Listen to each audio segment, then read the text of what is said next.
Hola a todos, mi nombre es Martín Fazán, yo soy médico cardiólogo de la Clínica de Valvulopatías del ICVA y Fellow del Servicio de Ultrasonido. El título de mi charla es ¿Qué estudios predicen disfunción protésica? Sabemos que en los últimos años el implante de prótesis valvulares biológicas ha ido en aumento, ya que tenemos prótesis más confiables y de mejores perfiles hemodinámicas que implantamos en pacientes mayores de 65 años, pero también son los pacientes jóvenes quienes eligen estas prótesis por su estilo de vida activo y que quieren evitar la anticoagulación. Y por otra parte, la TAVI ha ido ganando mucho terreno en pacientes de alto riesgo que antes no se operaban. Así que las válvulas biológicas han ido en aumento en los últimos años. La contracara de esto es que sabemos que las prótesis biológicas duran menos que las mecánicas y es por esto que se están desarrollando prótesis cada vez de mejor calidad y de mejor durabilidad y también se están haciendo esfuerzos para poder detectar la disfunción protésica en etapas más tempranas y eventualmente poder establecer algún tratamiento. Antes de seguir, damos algunas definiciones de lo que hablamos con disfunción valvular protésica. Podemos estar en cuatro escenarios distintos. Podemos estar en un deterioro valvular estructural cuando se trata de un daño intrínseco de la prótesis, esto es calcificación y fibrosis. Cuando hablamos de reflujo introperiprotésico, mismatch y de Panus, hablamos de un deterioro no estructural. Por otro lado, la trombosis, que puede llevar a la disfunción protésica, pero que también expone al paciente a eventos tromboembólicos. Y la endocarditis, que por un lado acelera el proceso de degeneración valvular, pero también sus complicaciones pueden llevar a un tratamiento que requiere un tratamiento quirúrgico el paciente. Sabemos que el deterioro valvular estructural es un proceso continuo que arranca en etapas subclínicas en el cual el paciente no tiene síntomas, pero ya empieza desde las imágenes a verse fibrosis y calcificación de la prótesis. A medida que va progresando, va avanzando el deterioro hemodinámico hasta estadios más severos e irreversibles. Esto sería la falla de la bioprótesis, que puede llevar a un requerimiento de reintervenir la válvula o a la muerte de causa valvular. Para entender un poco este tema, vamos a la fisiopatología. Sabemos que las prótesis biológicas tienen una histología completamente distinta a las válvulas nativas. Esto hace que estén más susceptibles a un proceso de calcificación acelerada y además tolerar de peor manera los cambios hemodinámicos y la degeneración hemodinámica respecto a las válvulas nativas. Además, influyen mucho en esto los procesos inmunológicos e inflamatorios y así como está también presente en la estenosis aórtica, el metabolismo de los lípidos y la aterosclerosis es un factor de riesgo también para la degeneración protésica. Probablemente el grupo de Pivarot es quien más haya investigado este tema y acá vemos un estudio publicado en el 2015 en pacientes que habían sido intervenidos con reemplazo valvular aórtico biológico. A 8 años en promedio del implante se realizaron tomografías a estos pacientes y detectaron que en el 24% de los casos había calcificación valvular. Y los pacientes que tenían calcificación valvular tenían gradientes más altos. Por lo tanto, tenemos una primera conclusión que la calcificación valvular es un factor de riesgo para la disfunción protésica. Y por otro lado también buscaron datos clínicos y de laboratorio y realizaron un análisis multivariado buscando predictores de calcificación y encontraron que tanto el tiempo del implante de la prótesis como la presencia de calcio y fosfato elevados y la presencia de mismatch protésico fueron predictores independientes de calcificación. Otro estudio del mismo grupo que lo que pusieron especial énfasis en este caso es en el indagar el metabolismo de los lúcidos y de los lípidos. Buscaron nuevamente calcificación protésica y vieron que los pacientes que tenían calcificación protésica tenían niveles de índices de resistencia a la insulina más elevados y que estos marcadores de actividad lipídica como el PCSK9 o la lipoproteína asociada a fosfolipata A2 en niveles más elevados fueron predictores de calcificación valvular. A su vez, aquellos que tenían más calcificación valvular tenían mayor deterioro hemodinámico de la prótesis y mayor mortalidad y necesidad de reintervención.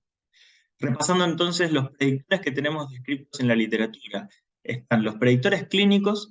Sabemos que la edad joven hace que los pacientes más jóvenes deterioren más precozmente la prótesis y que el sexo femenino, sobre todo por las pacientes posmenopáusicas y la enfermedad renal crónica, están vinculadas a un metabolismo fosfocálcico alterado y eso genera mayor deterioro de la prótesis. Lo mismo los pacientes diabéticos con sobrepeso, con síndrome metabólico o dislipemia, tienen un metabolismo de los lípidos alterados y eso es un factor de riesgo para deteriorar la prótesis. Por otro lado, desde las imágenes, sabemos que aquellos pacientes que quedaron con un gradiente residual post-implante alto o los pacientes con mismatch o calcificación valvular van a deteriorar más precozmente su prótesis y estos biomarcadores que fuimos repasando y que fuimos mencionando generan bastante interés porque podrían predecir a aquellos pacientes que van a deteriorar su válvula precozmente. Todavía esto está desde un plano de la investigación y desde lo experimental, y la gran pregunta será si nosotros interviniendo en estos factores de riesgo podremos prolongar la vida útil de las válvulas. Eso todavía, esa respuesta no la tenemos. A modo ilustrativo y para traer este tema que es de especial interés, siempre estuvo en duda si la durabilidad de la TAVI fuese igual que la de las prótesis quirúrgicas. Y bueno, trayendo este estudio recientemente publicado en este año, que es el seguimiento a 10 años de los pacientes del estudio Notion, que eran pacientes de bajo riesgo que se sometían a dos ramas, TAVI o intervención quirúrgica de reemplazo aórtico quirúrgico. Bueno, lo que sabemos es que desde el punto de vista clínico, en términos del outcome combinado de mortalidad, stroke o infarto de miocardio, no hubo diferencias significativas a 10 años. Y lo importante es que la TAVI no demostró diferencias significativas en términos de falla de la prótesis. De hecho, la TAVI tuvo un menor deterioro valvular estructural respecto a la válvula quirúrgica en el seguimiento de 10 años. Lo que queda a ver es en el seguimiento a más a largo plazo, a 15 o 20 años, para ver si la TAVI tiene la misma durabilidad que las prótesis quirúrgicas. Por otro lado, este otro tema que también estaba bastante en boga, que es el HALT, que es básicamente la presencia de trombo fino que recubre a las valvas y que lo evidenciamos en la tomografía como una imagen hipoatenuada y engrosamiento valvar. Esto inicialmente lo vimos en los pacientes con TAVI, pero sabemos que los pacientes con reemplazo quirúrgico también tienen presencia de HALT. Y esto es de especial interés y preocupación porque podrían tener un riesgo aumentado de eventos adversos. Esto es la trombosis clínica, la degeneración valvular o la presencia de fenómenos tromboembólicos como el ACV. Y hay varios predictores de HALT descritos en la literatura, como el EPOC, la obesidad y el tabaquismo, que se asocian a mayor trombosis subclínica. Y por supuesto, factores protectores va a ser el uso de anticoagulantes y la FA, ya que son pacientes que están más expuestos a los anticoagulantes. Estos pacientes tienen menos trombosis. Hay otros biomarcadores descritos de la actividad del sistema de la coagulación que se relacionan con más trombosis y algunos factores respecto al implante de la válvula, como la implantación supragranular, la infraexpansión en los pacientes que se someten a valve-in-valve, tienen más trombosis subclínica. Pero lo que nos dicen las guías y lo que tenemos ahora, más allá de todos estos predictores, biomarcadores y otros estudios, es que nuestros pacientes los tenemos que seguir de manera clínica y con ecocardiograma. Las guías americanas lo que dicen es que los pacientes quirúrgicos hay que seguirlos con un ecocardiograma recién a los 5 años y luego a los 10 años y luego anualmente. Esto es por lo que está descrito que la degeneración valvular comienza recién a los 6-7 años. Respecto a la TAVI, ellos proponen un seguimiento anual desde el principio. Las guías europeas son un seguimiento más estrecho, un primer ecocardiograma al mes, luego al año y luego un seguimiento anual, y repetir el eco ante la presencia de síntomas. Desde la clínica de valvulopatías del ICOA lo que hacemos es un seguimiento al primer mes, un seguimiento entre los 3 a 6 meses y un seguimiento en el primer año y luego anualmente o entre cambios en la clínica de nuestros pacientes. Esto lo hacemos para detectar degeneración protésica más precozmente, para detectar trombosis más precozmente. Realmente este algoritmo propuesto me pareció interesante en 4 pasos. El primer paso, y sobre todo, es el ecocardiograma detectando algunas banderas rojas que nos hablen de disfunción protésica. Luego habrá que orientar los estudios o el estudio según la etiología específica de disfunción, será deterioro no estructural, estructural, trombosis o endocarditis. Luego determinar el grado de afectación valvular y las consecuencias clínicas que esto pueda traer. Y quiero hacer especial hincapié en esta primera parte, que es el ecocardiograma, que es crucial.